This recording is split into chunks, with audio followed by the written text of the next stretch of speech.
అభిషేకం 11వ అభిషేకం జరుగుతోంది. ఈ 11వ అభిషేకంలో స్వామివారికి సుగంధ ద్రవ్యాలతో అభిషేకం చేస్తారు. సెంటు పన్నీరు మొదలైన సుగంధ ద్రవ్యాలతోటి స్వామికి అభిషేకం చేస్తారు.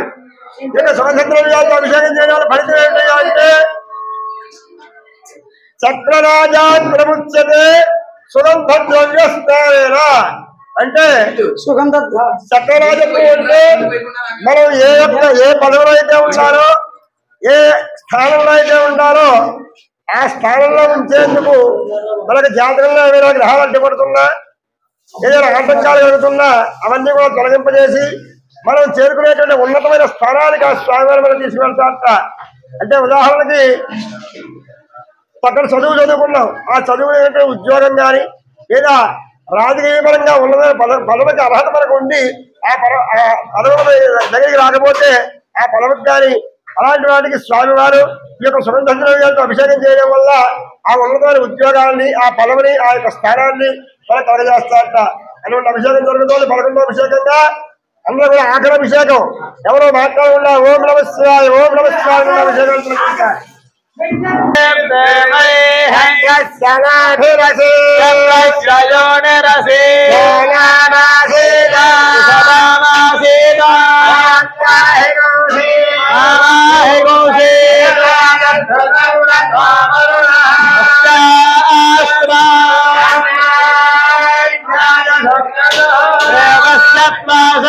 ప్రసవే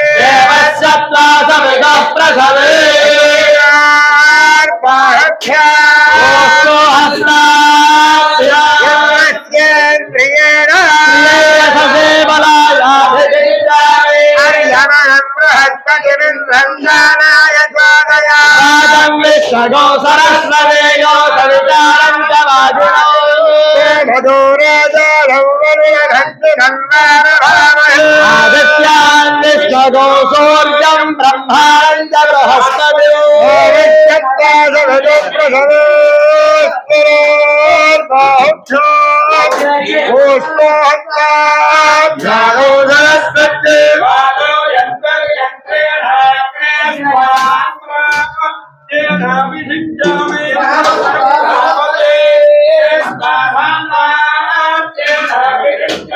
బసవస్తా పురస్తాదభిషంజంతు గాయత్రేణ ఛందసా దక్షిణగోభిషంజంతు త్రైష్ణుభేన ఛందసా ఆదిత్యాస్వా పశ్చాదభిషంజంతు జాగతేన ఛందసా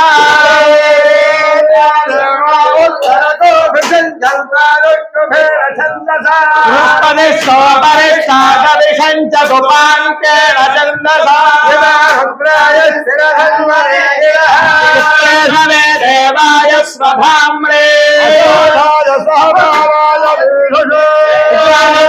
భరతాశ్రణోదన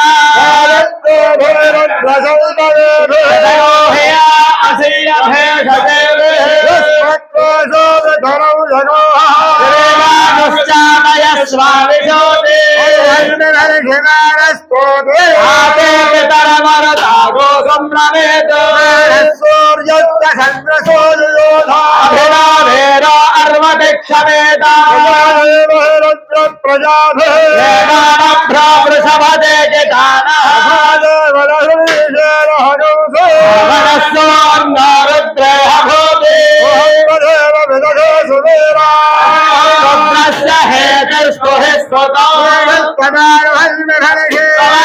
రుద్ర ఆవో రాజానో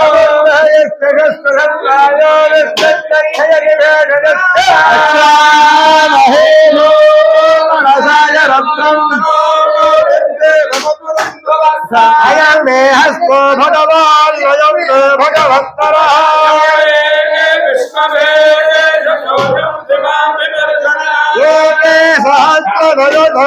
సహస్ర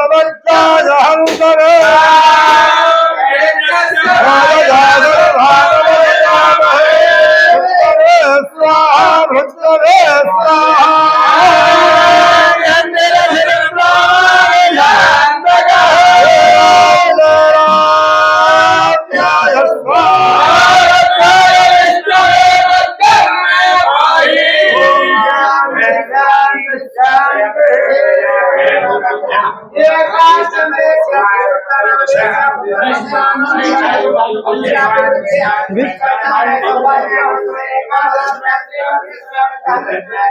స్వామివారికి 11 అభిషేకాలు పూర్తయి అర్చన కార్యక్రమం చేస్తున్నారు.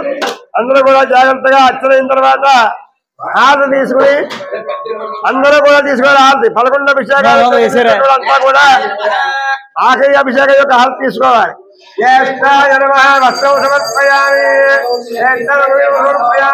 మీ గోదావరి ఛానల్ ను సబ్స్క్రైబ్ చేయండి, లైక్ చేయండి, షేర్ చేయండి.